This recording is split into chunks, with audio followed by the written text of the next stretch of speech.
Two groups attempted to file separate impeachment complaints against President Bongbong Marcos, but both were not accepted by the Office of the Secretary General, citing the absence of the SecGen Cheloy Garafil. Here's the report. On Thursday morning, progressive groups led by the Bagong Alyansang Makabayan arrived at the House of Representatives to file an impeachment complaint against President Bongbong Marcos. This is the second impeachment complaint filed against the president. However, the Office of the Secretary General refused to accept it.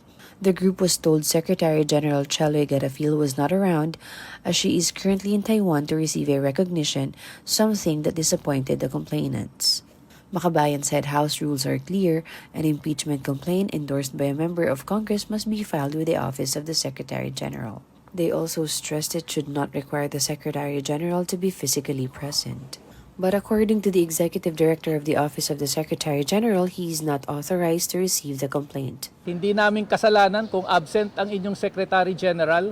Nadidismaya tayo na ngayon pa lamang ay ginagamit na ang mga teknikalidad para hadlangan ang filing ng impeachment complaint na ito.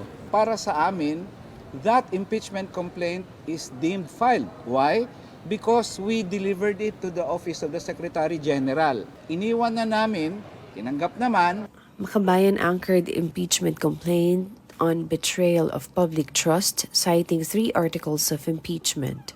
First, act of betrayal of public trust, institutionalizing systematic corruption through the so-called BBM parametric formula of allocables. Makabayan claims this so-called formula was used as basis for allocating infrastructure projects to lawmakers and other officials. Second, act of betrayal of public trust, abuse of discretionary power over unprogrammed appropriations previously declared unconstitutional by the Supreme Court.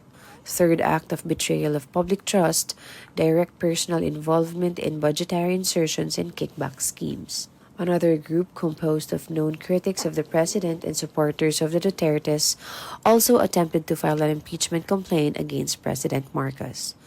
Among the complainants were former lawmakers Mike Defensor and Jacinto Perez, along with former Ilocos Sur Governor Chavit Singson and retired General Hermogenes Esperon.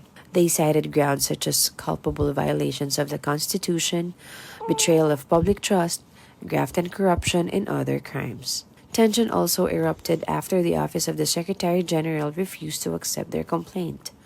The group did not leave a copy of the complaint and said they are considering bringing the matter to the Supreme Court. So why would we burden ourselves to go back here on Monday and be part of the moro-moro na alam naman namin yung scam impeachment ni De Jesus ang iti-take up nila?